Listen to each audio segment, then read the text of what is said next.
जिस दिन विभाजन हुआ उस दिन देखिए सरदार पटेल का स्पीच है। हिंदुस्तान में जो मुसलमान पड़े हैं ज्यादातर लोगों ने पाकिस्तान बनाने में साथ दिया कि कई मुसलमान जो भारत में रह गए वो तो पाकिस्तान मांग रहे थे, तो भी रह गए भारत में। एक रात में क्या वो देशभक्त हो गए क्या?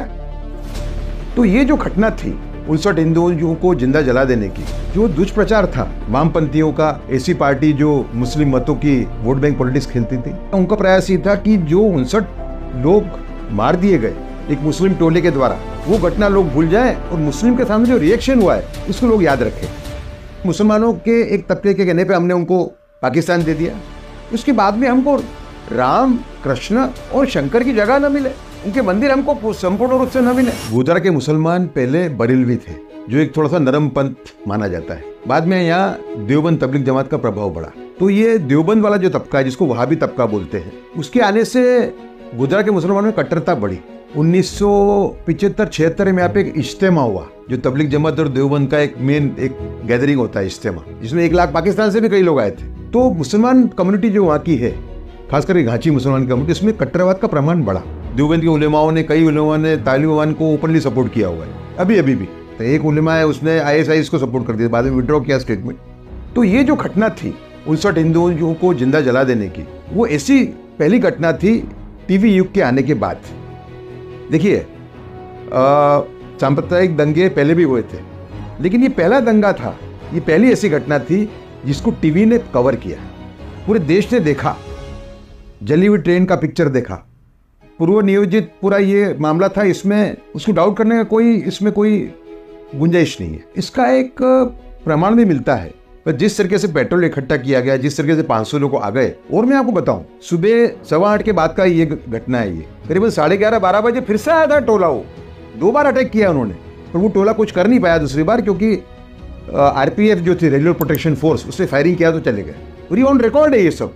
जो मस्जिद थी उसमें इस्लाम खतरे में है, इस टाइप के नारे लग रहे। जो पुलिस ने जिन लोगों के एविडेंस लिए, जिसमें एक RPF के कमांडेंट भी थे, जिससे मेरी खुद की बात हुई ऐसे पत्रकार, उन्होंने भी नारे सुने। जब वो बड़ौदा से आए एक डब्बे में RPF जवानों को लेके, उन्होंने भी नारे सुने और उन्होंने फायरिंग करवाया। जब वो टोला गया, दूसरी बार जो टोला आया था 11 से 12 के बीच में, श्री नरेंद्र मोदी ने बहुत प्रयास किए कि दंगे न हो।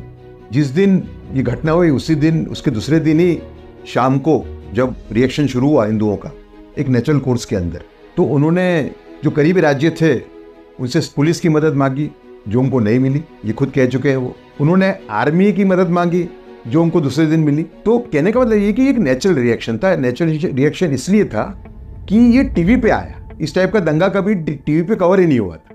वो अपने आप को रोक नहीं पाए। जहाँ ऐसी परिस्थिति हुई कि 8-10 हजार मुसलमान एक साथ खत्म हो जाते अगर हिंदू गुस्सा आगे बढ़ने दिया जाता, तो वहाँ पुलिस ने फायरिंग भी किया हुआ। जो दुष्प्रचार था वामपंथियों का, ऐसी पार्टी जो मुस्लिम मतों की वोट बैंक पॉलिटिक्स खेलती थी, तो उनका प्रयास ये था कि जो 59 लोग मार दिए गए एक मुस्लिम टोले के द्वारा, वो घटना लोग भूल जाएं और मुस्लिम के सामने जो रिएक्शन हुआ है उसको लोग याद रखें। जबकि श्री नरेंद्र मोदी हमेशा उन्होंने यही कहा, गोधरा में हुआ वो भी गलत था, गोधरा के बाद में हुआ वो भी गलत। सत्य नरेंद्र मोदी बोल रहे थे, आप समझे। देखिए पहले तो ये था कि मुस्लिम मतों को कैसे बटोरा जाए और मोदी जी को कैसे बदनाम किया जाए। लेकिन 2003 के अंदर जो मोदी जी ने जो विकास यात्रा शुरू की, जिसको मैं बहुत करीब से मैंने कवर किया है एज ए पत्रकार और देखा है, वो विकास यात्रा 2 साल में कैसे आयाम पे पहुंच गई। उनको लगा कि ये एक आगे जाके प्राइम मिनिस्टर कैंडिडेट हो सकता, तो वो एनकाउंटरों को बुलाया गया और हर एक प्रयास हुआ कि दंगों के मुद्दे पे इनको कोर्ट से कहीं कुछ ऐसा कुछ रूलिंग आ जाए जिससे कि खत्म हो जाए इनका कैरियर, या तो ये जो एनकाउंटर केसेस है उसके अंदर इनको फंसा लिया जाए। अमित भाई को जेल में डाला गया इसके लिए कि अमित भाई ये स्टेटमेंट दे कि इनके कहने से एनकाउंटर मैंने करवाए थे, लेकिन सत्य की विजय हो। दूसरा ये समझना पड़ेगा कि जो भारत का विभाजन हुआ वो मुसलमान के तबके की वजह से हुआ, और कांग्रेस की जो मुस्लिम तुष्टिकरण की नीति थी, कांग्रेस की जो संपूर्ण अहिंसा की नीति थी, उसके वजह से हुआ। तो आप देखिए कि विभाजन होने के बाद में प्रो मुस्लिम नीतियों लाने का कोई कारण ही नहीं था। जब सेक्युलर देश था सब सप्रमाण होना चाहिए, लेकिन मुस्लिम वोटों की राजनीति चली। और कांग्रेस में जो मुस्लिम नेता बैठे हुए थे, खास करके जो वहाबी तबके के नेता थे, उनका उद्देश्य ये था कि एक सरकार से पूरा लाभ लिया जाए, मैक्सिमम हक मांगे जाए। आर्टिकल 30 आप देखिए, आर्टिकल 30 के अंदर अगर एक स्कूल है, अगर वो मुसलमान का स्कूल है, माइनॉरिटी स्कूल है, तो मौलवी पढ़ाने के लिए उसको छूटे, उसका पगार भी सरकार देगी। लेकिन अगर नॉन माइनॉरिटी स्कूल है, हिंदू स्कूल है, हिंदू चला रहा है उसको, तो हिंदू गीता पढ़ाने के लिए पंडित नहीं रह सकता। हिंदू स्कूल भी गवर्नमेंट एडेड है, लेकिन उसको पंडित नहीं मिलेगा। तो इस टाइप की नीतियाँ आई, कई ऐसी नीतियाँ आई जिसमें इनको स्पेशल लाभ दिया गया, जिससे जिससे जिससे दरार बढ़ी। वरना मुसलमान जिस दिन विभाजन हुआ उस दिन मुसलमान तैयार थे। जिस दिन विभाजन हुआ उस दिन देखिए सरदार पटेल का स्पीच है कि कई मुसलमान जो भारत में रह गए वो तो पाकिस्तान मांग रहे थे, तो भी रह गए भारत में। एक रात में क्या वो देशभक्त हो गए क्या, ऐसा उन्होंने कहा। तो उस टाइम पे एक तबका, मुसलमान का एक बड़ा तबका, अगर हम बराबर इस टाइप की विभाजनकारी राजनीति न खेलते तो वो एक तरीके से मेन स्ट्रीम में आ सकते। लेकिन मुस्लिम वोटों का राजकारण शुरू हुआ। जो लोग वोट बैंक की राजनीति खेल रहे थे उन्होंने पूरा प्रयत्न किया कि हम विभाजन का पूरा वाक्य भुला दें लोगों को, वो लोग भूले नहीं। दूसरी एक बात मैं कहना चाहूंगा आपसे, जो देश को याद रखनी चाहिए और मुसलमानों को भी इस बात को याद रखना चाहिए।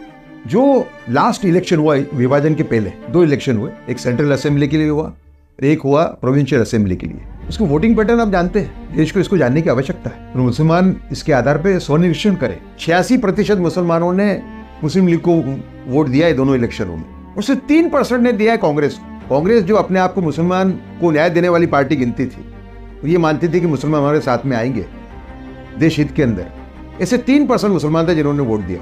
करीब करीब 87% वोट मुस्लिम लीग को गए थे। इसका मतलब कि मेजोरिटी मुस्लिम जो है देश के, वो विभाजन चाहते थे। आप समझे, इस बात को भी बुलाने का प्रयास हुआ और कांग्रेस के अंदर से एक प्रो मुस्लिम राजनीति चली। ऐसा लगा कि मुसलमान का एक तबका, वहाबियों का तबका ही कांग्रेस को रन कर रहा है। आप देखिए, सब में बड़ी दुर्घटना आप देखिए हिंदुओं के लिए कि मुसलमानों के एक तबके के कहने पे हमने उनको पाकिस्तान दे दिया। उसके बाद में हमको राम, कृष्ण और शंकर की जगह न मिले, उनके मंदिर हमको संपूर्ण रूप से न मिले।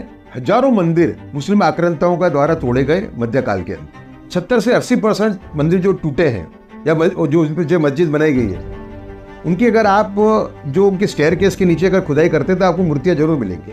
आप देखिए केस चल रहा है अभी, जबकि मालूम है कि मस्जिद खड़ी हुई है वहां पे। तो मुसलमान के अंदर भी ये भाव नहीं पैदा हुआ बाद में कि हमें कुछ मंदिर इनको दे देनी चाहिए।